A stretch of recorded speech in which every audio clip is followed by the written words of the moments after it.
If the word precedes all else, then the word is what we are looking for, and when we get it, we shall have what the world has sought from time immemorial.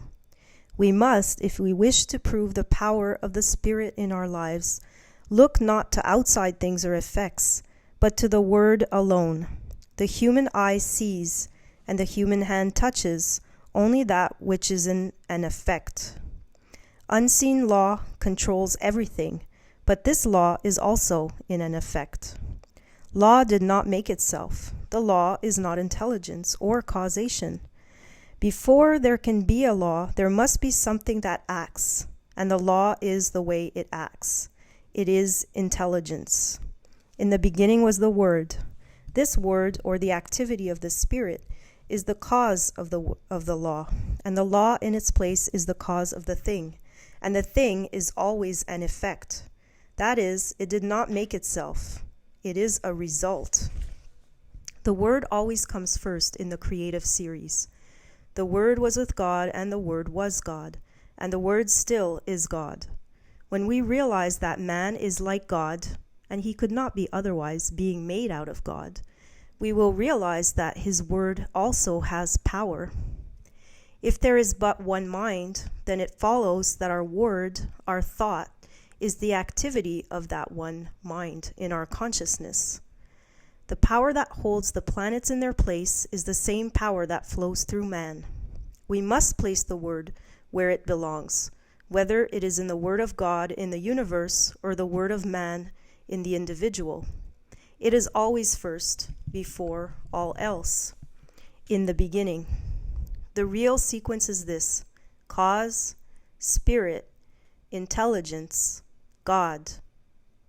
The word, the activity of intelligence, the effect or the visible thing, whether it is a planet or a peanut, all are made of the same thing.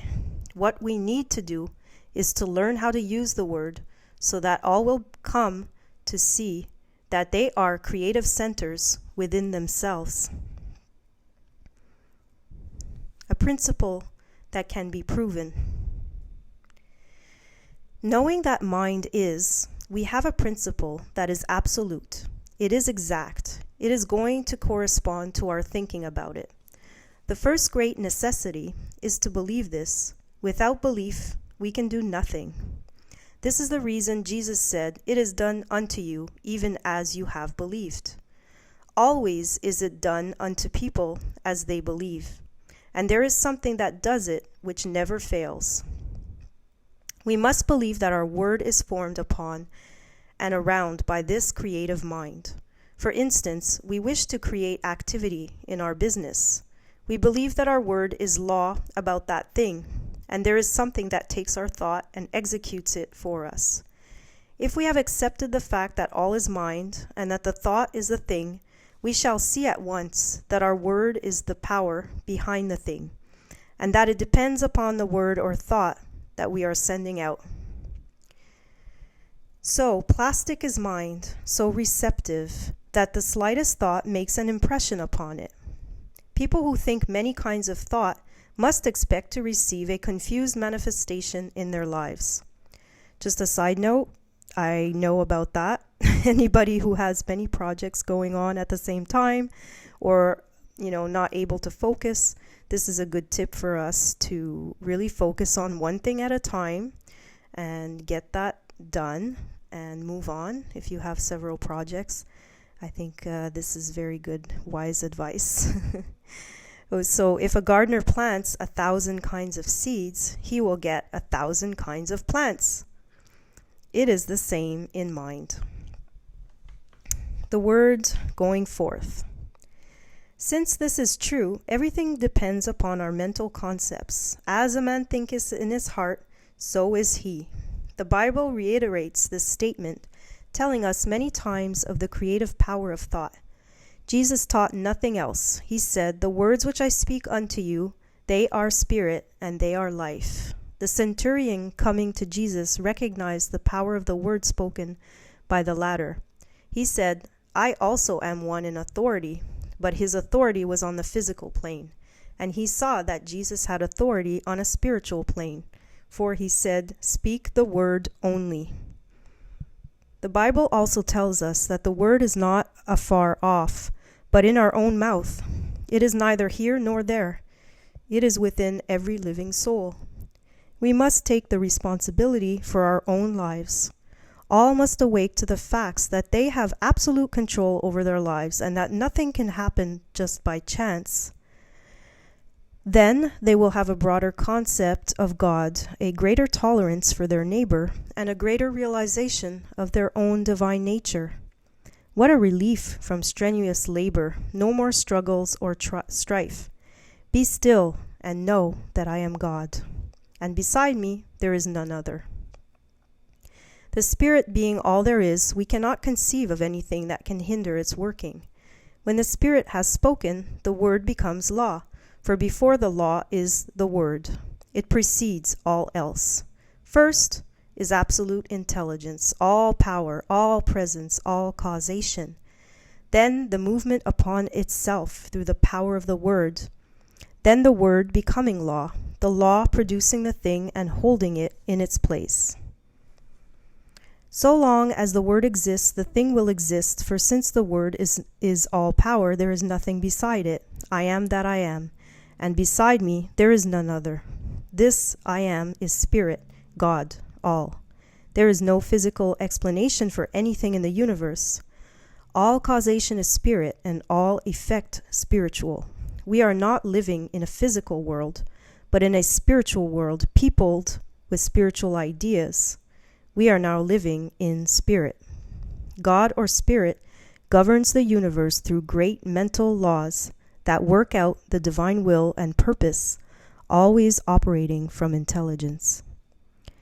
This intelligence is so vast and the power so great that our human minds cannot even grasp it.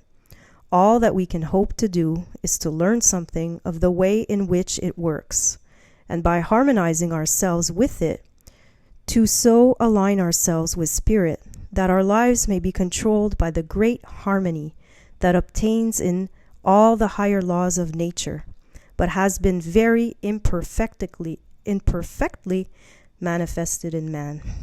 This brings us to the second point of consideration. Why and what is man? We find in the physical universe that automatic laws govern everything. For instance, the tree cannot say, "I will not," because the law that holds it in its place. It grows without any volition of its own. So it is with all nature. But when we come to man, we find a different manifestation of the Spirit, a being who can say, "I choose." In all creation, man alone is an individual. Man alone is free, and yet man alone wants, is sick, suffers, and is unhappy. Man marks the earth with ruin. Why? Because he has not found his true nature. The very thing that should free him, and eventually will do so, now limits him. God could not make an individual without making him able to think, and he cannot think without bringing upon himself the results of his thought, good or bad. This does not mean using two powers, but using the one from two standpoints. So I mentioned the pendulum before. Just a little side note on that. This is also reference point to the two standpoints, or the duality of reality. And so just wanted to bring that out. Nothing in itself is either good or bad. All things exist in mind as a potentiality. Mind is eternally acting upon thought, continually producing its own images from mind and casting them out into manifestation. Man must be the outcome of the desire of the Spirit to make something which expresses the same life that it feels. Man is made to be a companion of the infinite, but to arrive at this exalted plane of being, he must have his freedom and be let alone to discover his own nature, to return love to his Creator only when he chooses to do so. At the doorway, then, of man's mind, this wonderful God has to wait. Behold, I stand at the door and knock. The opening must be on the part of the individual. Man lives in a mind that presses in upon him from all sides with infinite possibilities, with infinite creative power. The divine urge of infinite love crowds itself upon him and awaits his recognition. Being the image of this power, his thought also must be the word or cause it the life. At the center of his being is all the power that he will need on the path of his unfoldment. All the mind that man has is as much of this infinite mind as he allows to flow through him. We have often thought of God as far off, and of man as being separate from the all-good. Now we are coming to see that God and man are one, and that one is simply awaiting man's recognition, that he may spring into being and become to man all that he could wish or want. As the Father has inherent life in himself, so hath he given to the Son to have life within himself. It could not be otherwise. We are all in mind, and mind is always creating for us as we think. And as we are thinking creatures, always thinking, our happiness depends upon our thoughts. Let us consider the law of our life. The law of our lives. Spirit creates through law.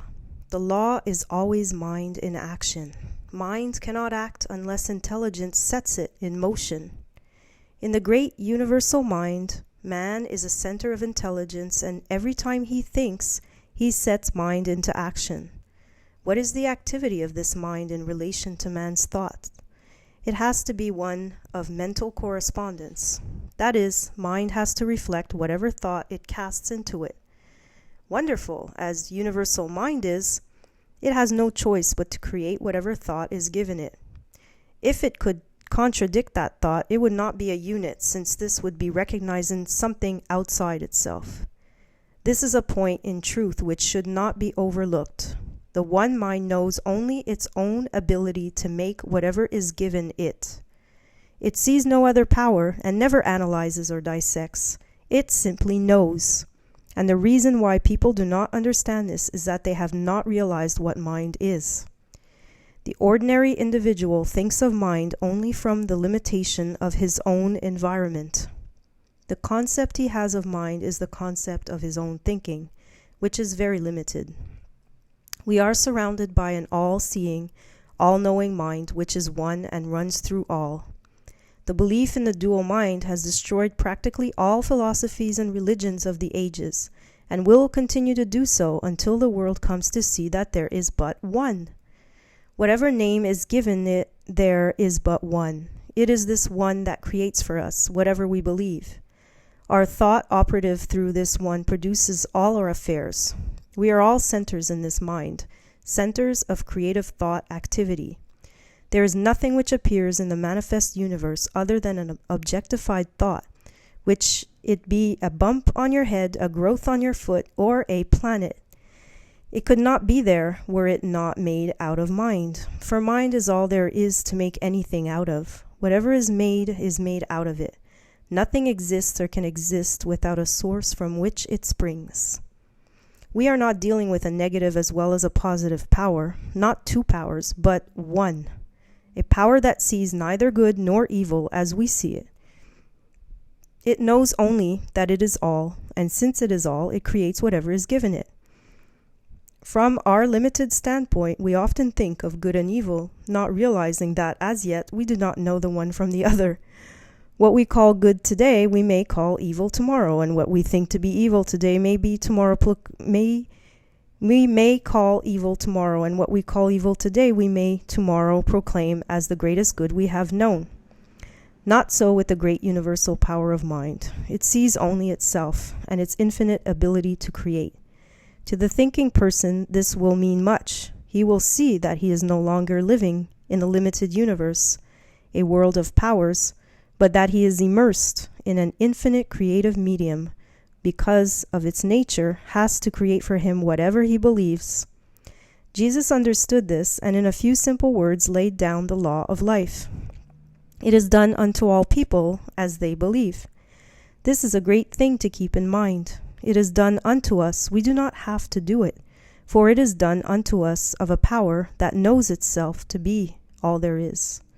Could we even believe that some material mountain would be moved? The power is there to do it. Without this belief, there is no real impulse for the creative mind, and we do not get an affirmative answer. We must realize more clearly that this great power has to operate through us. Man's part. Creative mind cannot force itself upon us because we have the power of self-choice. It recognizes us when we recognize it. When we think that we are limited or have not been heard, it must take that thought and bring it into manifestation for us. When we look around us and see nature so beautiful, lavish, so limitless, when we realize that some power is behind all and sees to it that plenty obtains everywhere, so that in all things manifest there is more than could be used. And when on the other hand we see man so limited, sick, sad, and needy, we are disposed to ask this question: is God good after all? Does he really care for the people of his creation? Why am I sick? Why am I poor? Little do we realize that the answer is in our own mouths, in the creative power of our own thought. The average person, when told the truth, will still seek some other way. God has already done for us, in a mechanical way, all that he can do, and having been given the ability, we will have to do for ourselves the rest. Yet the great power is always near, ready at any time to help, but we must use it according to its own nature in harmony with its laws. Man should learn that he himself is the center of this divine activity. Realizing this, he must seek more and more to utilize his own divine nature, and by so doing, he will come more fully under the protection of the great laws that govern all life, manifest and unmanifest. Whatever man is, he must find that because he is made out of God, he must be of the same nature. This infinite one cannot know anything outside of itself. Anything that would be a contradiction of its divine nature, man's ignorance of his real nature binds him with his own freedom until he comes to see things as they really are, and not as they appear to be. In the infinity of mind, which is the principle of all metaphysics and all of life, there is nothing but mind, and that which mind does. That is all there is in the universe. That is all there ever was or ever will be. This mind is acted upon by our thought, and so our thought becomes the law of our lives. It is just as much a law in our individual lives as God's thought is in the larger life of the universe. For the sake of clearness, think of yourself as in this mind. Think of yourself as a center in it. That is your principle. You think, and mind produces the thing. One of the big points to remember is that we do not have to create. All that we have to do is think. Mind, the only mind that there is, creates. Few people seem to understand the law of the nature of this law, and so think that they have to go do something, even if it's only holding a thought, thinking or knowing is what does the thing. It will make it much easier for us when we realize that we do not have to make anything, just to know that there is something back of the knowing which does the work for us. That person gets the best results who realizes that he can use this divine principle. He who can get the clearest concept of his idea and who can rely on mind to do for him, keeping everything out of his thought that would contradict the supremacy of spirit or mind. By simply holding a thought, we could not make anything but knowing in mind. What cannot we do? Bondage and freedom. Never get away from the fact that you are surrounded by such a power. It is the principle of demonstration. It knows every thought. As we send forth our thought into it, it does unto us. The person who is ignorant of this law must by that ignorance be bound by his thought, by his human beliefs. One who understands will begin to break these ties that bind him. One by one, he will destroy every negative thought, until at last he is able to think what he wants to think. And so he frees himself by the use of the same power that at one time bound him. We must destroy all thought that we would not see manifest, and hold to it which we would want to see, until we receive the affirmative answer. Never struggle. Mind makes things out of itself. There is no effort made. Don't think that there is so much to be overcome. Have only a calm sense of perfect peace as you realize that God is all, and that you are using the perfect law, that nothing can hinder it from working for you. Many people are learning to do this, and no one has yet failed to demonstrate who has been steadfast, using the law in a consistent and persistent trust. All that we have to do is to provide the right mental and spiritual attitude of mind, and then believe that we already have, and the reward will be with us. We shall see it. The time will come when we will not have to demonstrate at all, because we will be always living so near to the law that it will do all for us without much conscious thought on our part. So when you say, I am poor, sick, or weak, I am not one with the creative mind. You are using that creative power to keep yourself away from the infinite. And just as soon as you declare that you are one with God, there is a rushing out to meet you, as the Father rushed out to meet the prodigal son. The Spirit seeketh. But as long as your mind thinks in the terms of conditions, you cannot overcome. The difficulty comes from our inability to see our own divine nature and its relation to the universe. Until we awake to the fact that we are one in nature with God, we will not find the way of life. Until we realize that our own word has the power of life, we will not see the way of life. And this brings us to the consideration of the use of the word in our lives. The Word. The Word was with God, and the Word was God. The Word is nigh thee, even in thy own mouth, that thou shouldst know it and do it. What does this mean? It clearly states that whatever power there is in the Word, and it says,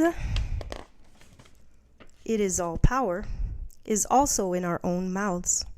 There is no avoiding the fact that the Bible claims for man the same power in his own life and his own world that it claims for God. In the lives of the majority, men do not realize that the word is in their own mouths. What word? Little do we realize that this word which they are so earnestly seeking is every word they hear, think, or speak.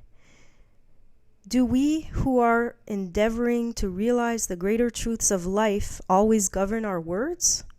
If any word has power, it follows that all words have power. It is not in the few moments of spiritual meditation that we demonstrate, but we bring out the possibilities of the hidden word when we are allowing our thoughts to run in any direction. Not in the short time spent in silence, but in the long hours stretching themselves into days, months, and years, are we always using the word. An hour a day spent in silent meditation will not save us from the confusion of life. The 51% of man's thinking is what counts. Just a side note on that, 51% is also what the law of one says for when we're in service to others versus service to self. 51% is what it takes to be considered, I guess, ripe for harvest, or in another way, just in alignment with being of a higher nature. So then we are more easily aligned with God force. So just a side note on that. Man's thinking is what counts. It is easy when we're alone to brave the storms of life, surrounded by our own exalted atmosphere. We feel the strength of the infinite. We rise in spirit. We think we are experiencing the ultimate of truth, that all things are ours. These moments in a busy life are well spent, but most unavoidably must be brief. But what of the rest of the day? What of the busy street, of the marketplace, of all the daily contact with life? Do we then obtain? Do we keep on the same even way? Or do we fall before the outer confusion of our surroundings? We are still creating the word and setting it afloat in the great ethers of life. Are these words creating for us? Yes. How necessary, then, to keep the independence of the solitude, and how seldom we do this. God sent an angel to speak to me, a word he was fain I hear.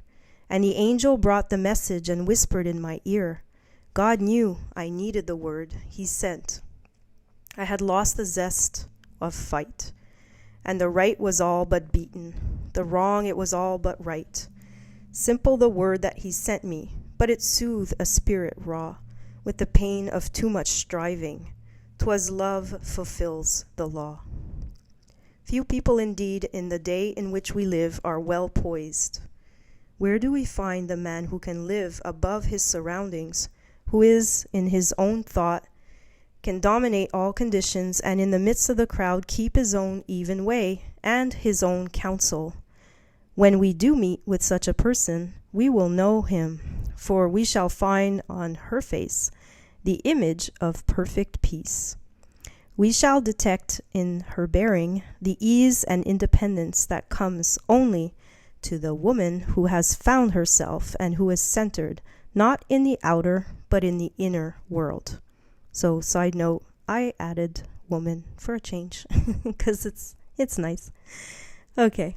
Such a character as this has the power to attract to herself all the best in the world. She is a center toward which all else must gravitate.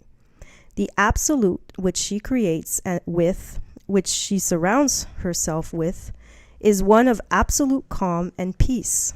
The world at once sees in this woman a master and gladly sits at her feet. And yet, this woman who has risen above the thought of the world cares not that other people should sit at her feet.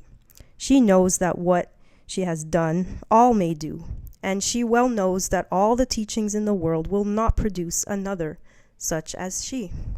She knows that it is not from the teaching, but from the being, that true greatness springs. So this woman does not go around teaching or preaching. She simply is.